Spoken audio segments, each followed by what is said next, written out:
Welcome, everyone, to another episode of Inside R&E. I'm Michael Pensabene, your host of today's episode, Local Law Update. I'm very pleased to welcome back a guest that we've had before, Tina Larsson. And for those of you who missed our previous episode, Tina Larsson is the powerhouse behind the Folsom Group, New York City's leading co-op and condo consultant. In our last episode, Tina talked us through Local Law 97 and how this initiative to lower greenhouse emissions from buildings affects building owners. Today, we're going to pick up where she left off, and we're going to discuss other local laws with deadlines that are quickly approaching. So, Tina, welcome to the show. Tina, let's start by describing for our listeners who missed our last episode what exactly it is that Folsom Group does.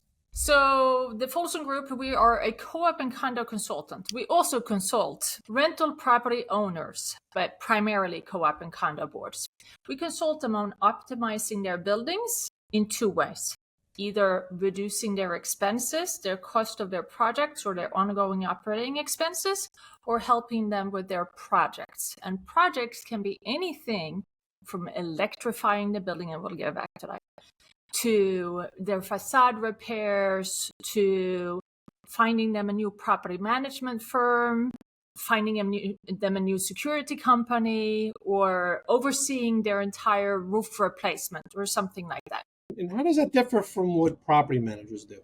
It varies because property managers, their main business or their main function is to do the admin for the building, to do the communication with the board and residents, and to administer all the different vendors that work with the building and oversee setting up that the building is running fine, and then attend board meetings, oversee the staff. So they don't have a whole lot of time to reduce expenses, and they don't have a whole lot of time for project management. And I know you've been very passionate about supporting co-op and condo boards for a long time, making them safer, more sustainable, more affordable. What is your background? Can you just describe for our listeners what your background is and how you came to be a consultant in this area?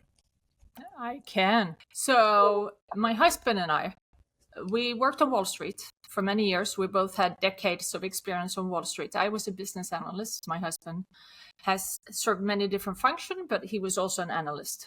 We bought a co-op together, and we saw that they were increasing the maintenance every year, and we didn't really pay attention at first, but then we went like, well, this doesn't make sense. And we spoke with some neighbors, and we ended up organizing a coup. And after the coup, the new board, I'm not on the board. My husband is on the board. I have no patience. I have very little patience for that type of stuff. Lots of meetings, lots and lots of meetings. Yes. And maybe I would have had more patience now, but he's a better fit. So okay. He's the board president, but the new board asked me if I could help them save some money. And in the first 3 years, the new board, with my help, was able to save $340,000. Wow. Yes. That is 10% of our building's annual operating budget. When I was out networking, you know how much everybody wants to meet another financial advisor? Not so much, huh? No. So when instead of introducing myself as a financial advisor, I introduced myself as I'm Tina Larsson, and I helped my co-op save $340,000. And all of these people say, "Ooh, can I introduce you to my board?" And so we hung up shingles and we started our business. And we learned a lot about property management's roles and the board's roles and the board's how little time they have, and in many cases, not so much knowledge about the different issues that are involved with running a building. We saw that there was a lack of someone like us for them.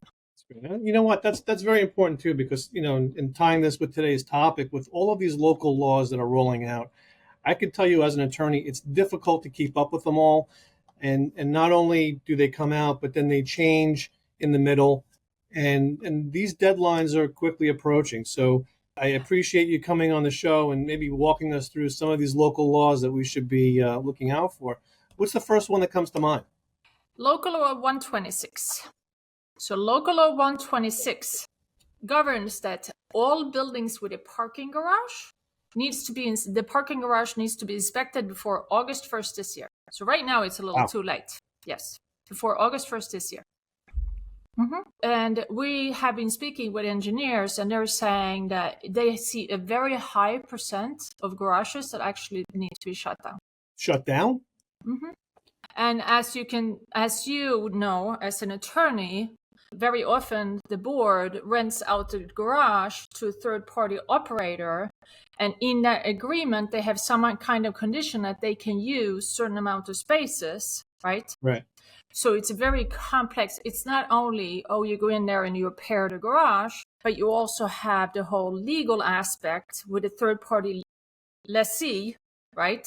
Right. And so it becomes a very complex issue, and we're seeing a lot of help needed for these garage repairs. So Local Law 126, that applies to parking facilities that are located inside buildings or structures, not outside lots, but these actual structures that need to be inspected. And what's important is that when this rolled out, there was a cycle that was set up, and not every garage needed to be inspected right away. But now that was accelerated. Yeah. And all of these garages need an initial inspection by August 1st, 2024. So there's very little time to get this done. A report needs to be filed regarding this inspection. And I think this is something that's going to be problematic if this isn't lined up already. How have you been advising boards with respect to getting this done? Well, the lucky part is that we only have 2,500 garages in New York. So most of our clients don't have a garage. And the ones that do, very often they call us after the inspection had been done, and then now all of a sudden it's unsafe. So Yeah. let me bounce this off you, because this is an actual case that I'm dealing with now, where my client owns a commercial retail condo unit. It's a storefront, but the condo building has a garage, and that garage is actually in very poor condition that needs repairs. And the board now is faced with a situation where they need to repair this garage. There's no question about, chasing after the garage unit owner, because there's not enough time to get that done. So they're facing now a very large expense that's going to have to be an assessment and charged to all the unit owners respectively. So what can you do in that circumstance where now this is being dumped on the board to handle, where it's not the board's responsibility, it's the garage owner's responsibility? Oh, so the garage owner is a separate entity. Correct. The garage is the owner of a separate condo unit, but that garage owner is not making any repairs. And in fact, it's in disrepair. I doubt this building is going to pass this inspection. These repairs need to be made. So now all the other unit owners are looking at a very large assessment. Yeah, that's a very complex issue. Yeah. I don't know. How do you deal with that? I mean, what's the legal? Is the board, who is not responsible for that garage? Do they have any kind of Well, it's the building. legal? The board is responsible, ultimately responsible for the building. We don't want violations to issue, and we need to make sure that the building is structurally sound, and these are structural issues. Yeah. And, you look at the news, that parking garage that collapsed, and you are fearful for a catastrophe like that happening again. So is there anything that could be done to reduce those costs? Is there financing available? How do we, for a board that's, in a position where it's going to incur an expense like that, what can we do? So there are, obviously the legal portion is for you to answer, but when it comes to financing, so because it's a condo, that is not an option with co-op. But if it's a condo, then you have construction loans that are available. So you can do a construction loan on any kind of construction project. And then that is assessed, that is paid back over time, and it's much shorter than a mortgage. But in a condo, you don't have the option of having an underlying mortgage. Then that loan would be tied to the monthly common charge, or it would actually be an assessment in addition to the common charges, but it would be maybe over 5 years or 10 years. Okay. Something in between 5 and 10 years, I think, is the most common that we have seen. So there are construction loans.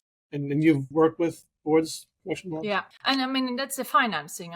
Then the construction itself, it doesn't matter who's the owner. That's a legal side of, are they allowed to do it? And if they're allowed to do it, is that an 881, similar to getting access to the neighbor next door, right? What is it called? Article 881.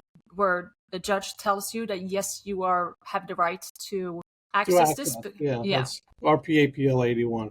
I mean, that would be my guess from not knowing the legal side. When it comes to the project itself, I mean, we would project manage it. We would find financing. That's typically what we do for boards who need, all of a sudden, they need some kind of construction and they can't pay for it themselves. We help them evaluate. Okay, so what if you assess everybody? Then this is how much we can assess. So we have a project right now where we have a large facade repair. And we treat all projects the same way. I mean, they're customized, but it doesn't matter if it's a garage or if it's a facade. Right. So we have this project where we said, okay, what if we had an estimate of how much it would cost? And we said, this is the number. This is how many units you have and each individual percentage. It would be this much. Let's see how many can afford to pay up front, and we'll give them a slight discount. And then we know, based on that, how much you're going to be able to collect up front. And then we'll see with the ones who can't afford that, who are going to pay monthly. Are they paying monthly? Or are they just ignoring it and they have no money at all? And then we help guide them in that whole process. And in our particular case, it was only 3 units that went for the monthly. We're very lucky. We do not have anyone who cannot afford anything at all. For now, anyways, and the rest of it. So we had enough money up front from the people who can afford it to move the project forward. See, and that's important because for my piece of it, the party who's ultimately held responsible and ultimately has to pay is one thing, but it doesn't change the fact that the work has to happen now. So yeah, you go through court, you go through judicial process, that could take a year, 2 years, who knows? The work can't wait that long. So there needs to be a path forward for getting the work done, to avoiding violations, more importantly, making sure that the building is structurally stable. So the two are really separate paths. So legal alone might not get you to where you need to be. That might be a way to recovery, but you need that bridge in between and having some flexibility and resources to be able to do that. So, and because especially for the garage, the safety and the legal aspect to it and the structure, and the financing, there's so many different options, which is really our sweet spot in helping them, guide them through all of those different options and what needs to be done. We're basically their quarterback and help them bring in the right people to get it done. So other than local law 126, what else is out there that's coming up that we should worry about? Well, let's touch on the local law 126. There's one more aspect to 126, which is it's the parapet inspection. So FISP, or the old version, local law 11, all buildings taller than 6 stories needed to inspect their facades every 5 years. And that includes the parapets. And if you don't know, the parapet is the wall on the roof, so you don't fall over the roof. And that's the parapet wall. So where the facade goes up above the roof line. So buildings that are not 6 stories, they did not have to do anything, but now they have to, as part of local law 126 this year, there is the first time that they have to inspect. So if the building is between 2 and 6 stories or 5 stories, then they have to inspect their parapets. And our expectation is that a lot of buildings, because they might be 100-year-old building, they've never inspected their parapets because they didn't have to. We are expecting that there's going to be a lot of buildings that are now all of a sudden going to be not safe and going to have to do a lot of work. So that was the other aspect of 126. Yeah, and then when you do the parapets, if you have to do work on parapets, I know that there's site safety plans that are required. You have sidewalk sheds that have to go up. It gets a little more complicated than just, some brick and mortar patching up a parapet. And it would not surprise me if a lot of parapets, think about those, the little brownstones that are 3, 4, 5 stories tall, high. They have a little parapet that was built, it's probably this tall, that was built in 1901. I cannot imagine that they meet any kind of building code. Yeah. So what's our next surprise? And it's been around for a little bit, except for them moving the deadline forward. It's not a surprise. Local Law 88. Local Law 88. That's electric, correct? That's electric. So Local Law 88 requires that all common areas in buildings meets the current code. by December 31st, well, technically it's January 1st, 2025, then they have to have someone verify that they do meet the current electrical code, and they have to file it by May 1st, 2025. This is a one-time filing, because once you're up to code, you're up to code, right? So what we were seeing, we have been upgrading buildings. So this is the common areas. So it's the lobby, it's the entire basement, it's all the hallways and all the stairwells, and it's also any exterior lights around the building. So at the front of the building, etc. So is this for safety or for conservation of energy? Conservation of energy, yeah. But it's going to be good for local law 97. So the fines are going to be reduced if they're not currently, if they're using T12s, which is, if you don't know what the T12 is, it's those old, big, fat fluorescent lights that are like, can go up to like 8 feet tall, and sometimes we come into building and they have like a light fixture. So think about light fixture, and they have like 4 of those tubes. We replace it with an LED on motion sensor, and we can reduce their energy use for that particular light fixture by 92%. Now, this doesn't apply to every building. This is just larger buildings. I believe it's 25,000 square feet or larger. That's correct. I think there are other categories too. For example, condos by the same board over various tax lots. It really, they make sure they capture the larger buildings, even though if technically they're separate buildings, it could be treated as one. And then there's sub-metering too that's required by this local law, isn't there? Yes, there is sub-metering, but it's not very, I mean, most of the buildings that we work with, they're not sub-metered. Most of the buildings that we work with, they were all directly metered. And if you think about it, if you have a co-op or condo and you have retail space, so you have CVS, Dwayne Reed, or Chase Bank on the first floor, well, they have their own meter. So they would be the ones who would be sub-metered if they didn't have their own meter. But I mean, in most cases, they have their own meter. So the sub-metering, we don't see is really that big of a deal. But the LED upgrades is because a lot of buildings, they have upgraded some. And then and then we speak with them, and we said, "Oh, did you upgrade your light fixtures?" "Oh, yes." And then we bring in our lighting designer, and it turned out, "Oh, they didn't do this area. They did some here, but they forgot these rooms, and then they forgot that they had the stairwell, and then they forgot that they had this." So a lot of buildings that when we start working with them, one of the first items that we work with them is upgrading their light fixture. We put motion sensors everywhere that it's allowed. Has that been a big savings for clients after doing all this work? Yeah. We used to see savings of 50%. Now they have replaced a few fixtures here and there, so therefore they are not as inefficient. So therefore it has gotten lower, but there's still savings. The work almost pays for itself right away. Yes. You're seeing savings like that right away. Yeah. That's great. Are there any other local laws coming up? Deadlines? Yes. 157.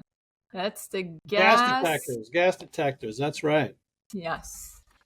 That's the one where we all have to. If we have a gas stove, doesn't matter if you live in a single family home, you live in an apartment, no matter what you live in, if you have a gas stove, you need to install a gas detector or gas alarm within a certain range above your gas stove.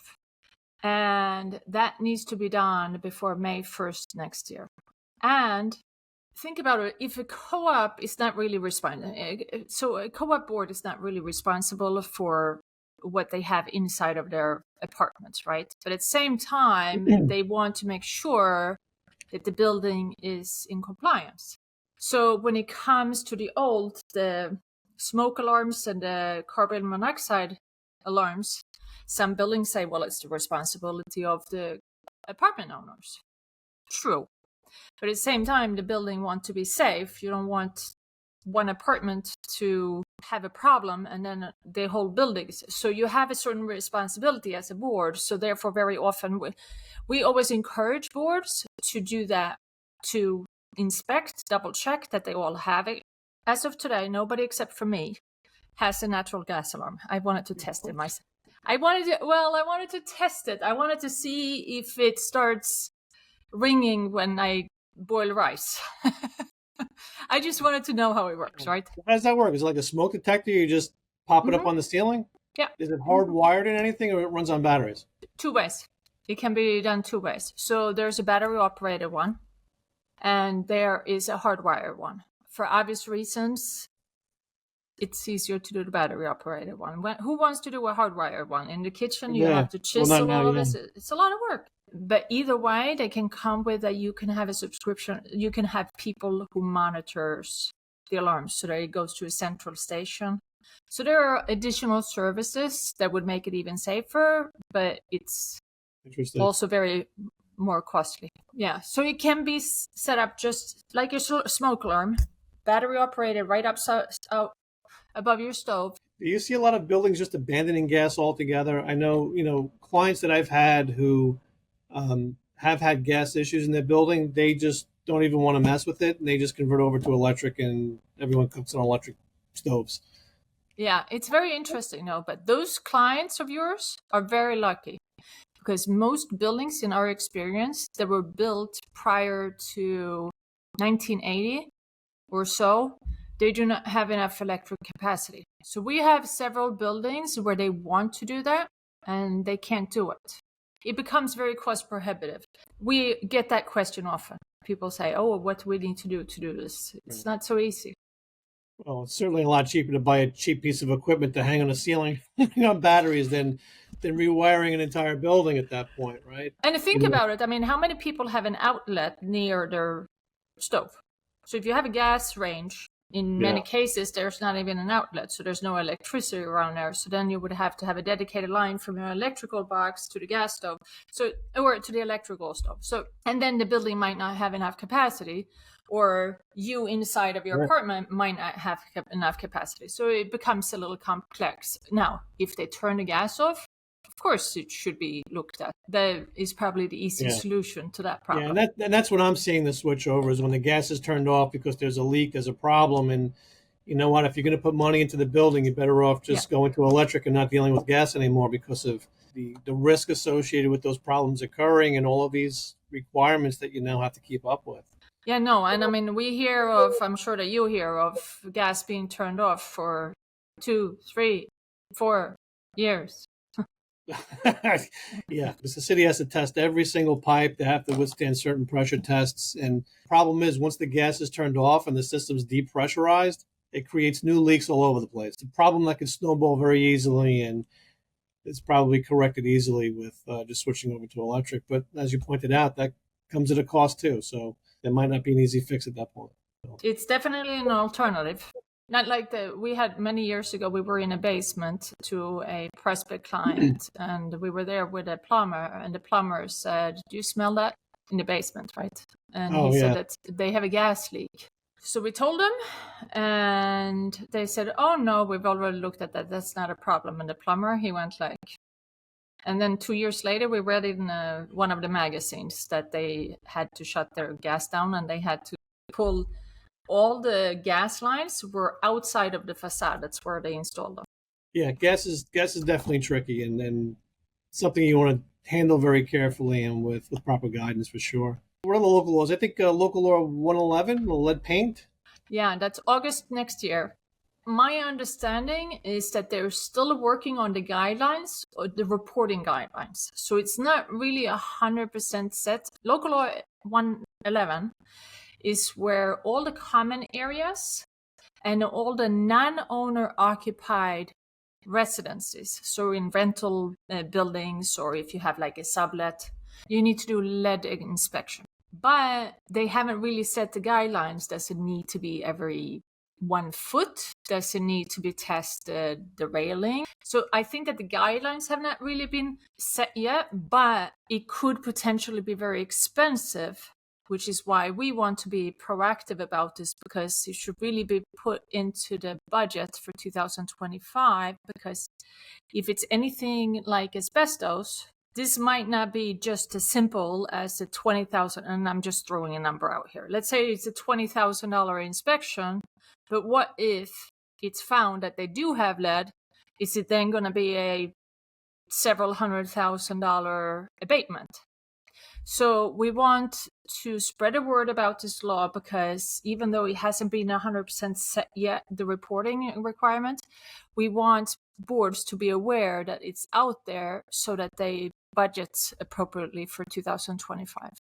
That gets very complicated too when you're dealing with an occupied building that is now going to require a tenant protection plan to do remediation work of a hazardous substance, and that's something that residents, I'm sure, are going to be concerned about too. So having those protocols in place and having an environmentalist even oversee that work may be something you want to think about as well too. So I guess we'll wait and see what rolls out. I mean, the law is there. It's just that the guidelines of the reporting, how it exactly needs to be tested, I believe is still in progress. But it's something, if it's anything like asbestos, it might turn out to be very expensive.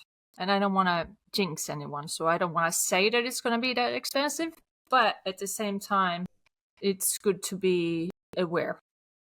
So I think the proper way, or I think what a savvy board should do, a building owner would do, is just you need to take an assessment of what the conditions are in your building and have an understanding of what local laws have deadlines that are approaching that you need to comply with. So what would you advise people at this point if they haven't, looked into this already? I would make a list of all the laws that are coming out next, or that are here around the corner, basically, and start addressing one by one item. And we have to come up with some kind of how much is this going to cost. When it comes to local law 88, we're actually working with an engineer and the installers, and we are putting together a package because we feel that we have seen prices up to $25,000 for filing. We're working on a cost-efficient way to be able to report on the behalf of many of our clients.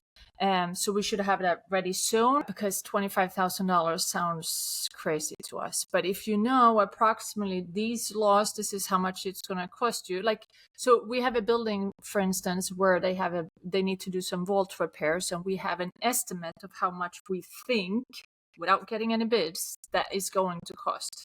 And the same for garages. You have per square foot, depending on what situation is, you can kind of estimate what the cost would be. And then put together, this is how much it's going to be, most likely, or worst case scenario, and then assess it. Basically, very careful planning and an understanding that there are obligations in the very near future that everybody's going to have to meet. And that's going to be a challenge. So if anybody needs help with that, Tina, I'm sure you're happy to lend your services to anyone who needs your guidance, and your expertise in the area is always appreciated for sure. So again, I want to thank you for being on the show. It's been very helpful, and I hope the listeners find it to be informative for them. And thank you again.